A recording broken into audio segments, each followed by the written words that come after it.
दोस्तों नमस्कार, मैं हूं संजीत कुमार और आपने देखना शुरू कर दिया है बिहार टीचर पॉइंट।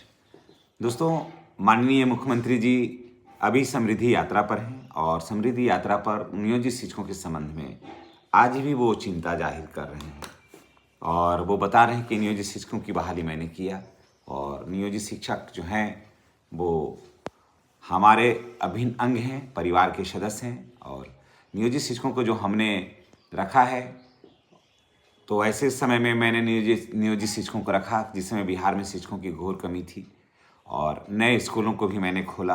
वहाँ पर बड़े पैमाने पर नियोजित शिक्षक काम किए। इस संबंध में आइए जानते हैं माननीय नीतीश कुमार जी ने नियोजित शिक्षकों को क्या कहा है और नियोजित शिक्षकों को सक्षमता परीक्षा देने के लिए फिर वो कह रहे हैं कि जितने भी नियोजित शिक्षक हैं वो सक्षमता परीक्षा दे दें, उन्हें एक मौका है और ताकि सभी शिक्षक जो हैं वो राजकर्मी बन जाएं।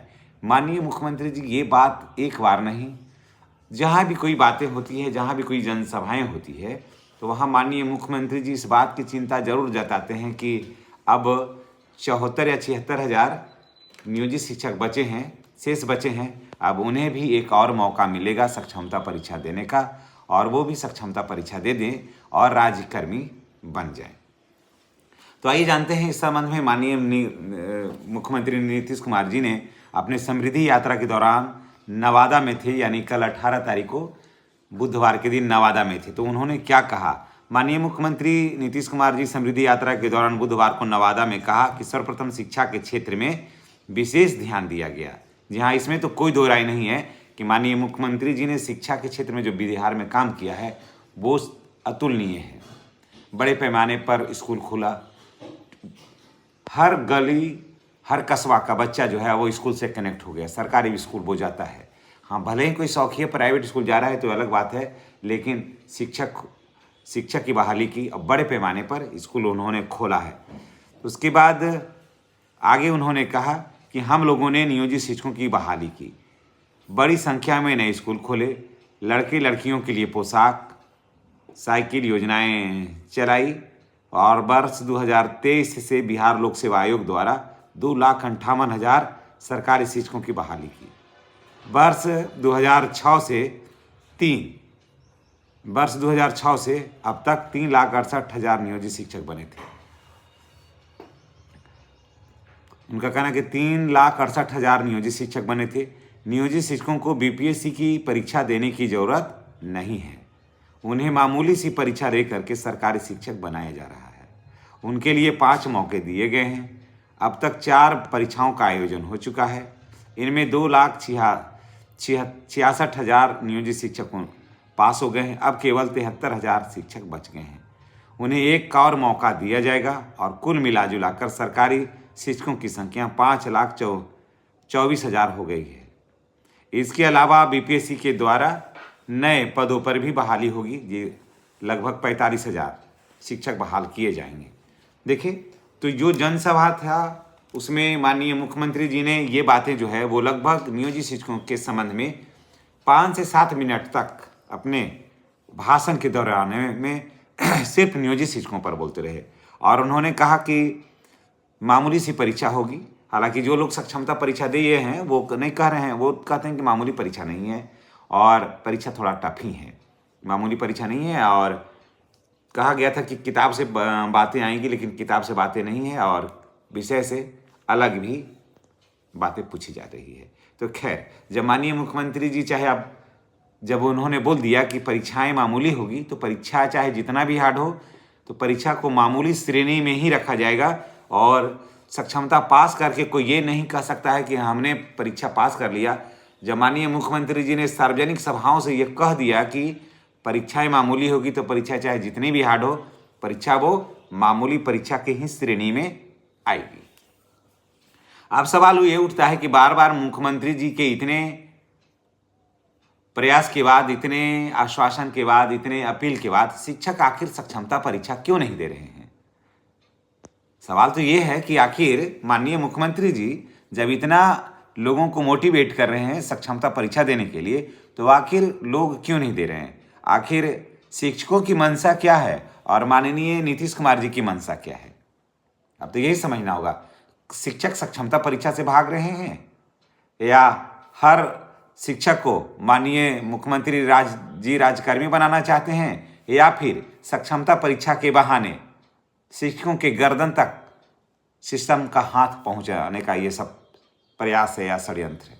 क्या कह सकते हैं इसे आप? क्योंकि आज भी जो शिक्षक से अगर उनके नेताओं से बात करिएगा तो वो कहेंगे कि सक्षमता परीक्षा शिक्षकों के साथ एक छलावा है। सक्षमता परीक्षा देने से कोई खास फायदा नहीं है, कुछ भी फायदा नहीं हो पाया हम शिक्षकों को। हम सक्षमता परीक्षा तब देते या इसकी ऑथेंटिक ये रहता कि सक्षमता परीक्षा देने से समान काम समान वेतन होता। पुरानी पेंशन की जो मांग है नियोजित शिक्षकों का ये होता है ना। स्नातक ग्रेड में प्रोन्नति हो के साथ साथ इनको जब 12 वर्ष से ऊपर सेवा कर लिए थे तो इनको प्रधानाध्यापक या प्रधान शिक्षकों पर इनका प्रमोशन होता। तब तो सक्षमता परीक्षा का उचित औचित्य निकल करके आता। लेकिन फिलहाल सक्षमता परीक्षा में ऐसी कोई बात ना नियमावली में है और नहीं अभी तक 1 साल से ऊपर शिक्षक सक्षमता परीक्षा पास करके बैठे हैं, उनको किसी तरह की विशेष सुविधाएं मिल रही है। दोनों में से ये बात है कि दोनों में से कुछ भी नहीं उनको मिल रहा है, तो हम सक्षमता परीक्षा क्यों दें? अब सवाल ये उठता है, ये शिक्षक का तर्क है, लेकिन सरकार सोचती है कि नियोजित शिक्षक जो सक्षमता परीक्षा नहीं दिए हैं वो उसमें से बड़े पैमाने पर शिक्षक जो हैं वो फर्जी हैं। ये अब सिस्टम सोचती है, हमारे और आपके कहने से नहीं होगा। ये सिस्टम का कहना है कि जो सक्षमता परीक्षा अभी तक नहीं दिए हैं, एक बार भी वो शामिल नहीं हुए हैं, तो उनका प्रमाण पत्र में कुछ ना कुछ गड़बड़ी है। अब आइए इसी सिलसिले में मैं एक बताता हूँ कि नियोजित शिक्षक का शैक्षणिक प्रमाण पत्र का जांच में जाली पाया गया। कहीं इसके वजह से भी तो शिक्षक नहीं दे रहे हैं सक्षमता परीक्षा। कुछ शिक्षक, बड़े पैमाने पर शिक्षक नहीं, जो अभी तक 78,000 नहीं दे रहे हैं, तो ऐसा नहीं कि उसमें सब फर्जी शिक्षक हैं, ये बात नहीं है। लेकिन सरकार ये सोचती है ना कि जो सक्षमता परीक्षा नहीं दिए हैं कहीं उनका सर्टिफिकेट फर्जी तो नहीं है, इसलिए बाध्य करिए उनको सक्षमता परीक्षा देने का।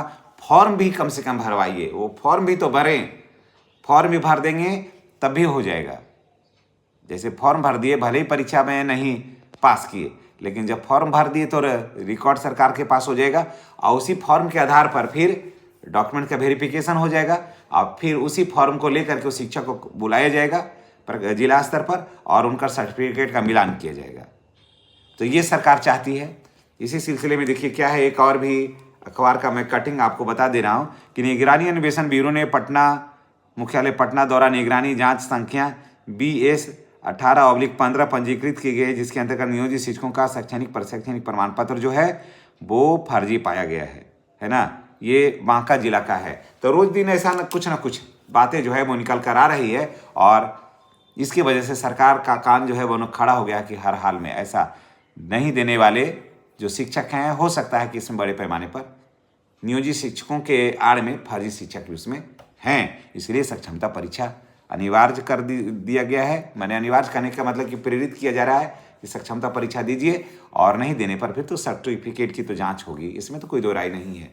तो इस संबंध में आप क्या कुछ कहना चाहते हैं, कमेंट करके बताइएगा। क्या माननीय नीतीश कुमार जी वाकई सभी को राजकर्मी का दर्जा दे करके वो सारी सुविधाएं देंगे जो एक राजकर्मी को मिलना चाहिए, या फिर जो नियोजित शिक्षक हैं वो सक्षमता परीक्षा इसलिए नहीं देना चाहते हैं क्योंकि न समान काम समान वेतन मिला, न ओल्ड पेंशन स्कीम मिला, न मनमाफिक ट्रांसफ़र मिला? ऐसा कुछ भी नहीं मिला जो विशिष्ट शिक्षक बन के बैठे हैं। इन सारी बातों के बीच में आपकी राय बहुत ही महत्वपूर्ण है। इन्हीं बातों के साथ मैं आपसे विदा लेता हूँ। नेक्स्ट अपडेट के साथ हमारी और आपकी फिर मुलाकात होगी। जय शिक्षक, जय बिहार।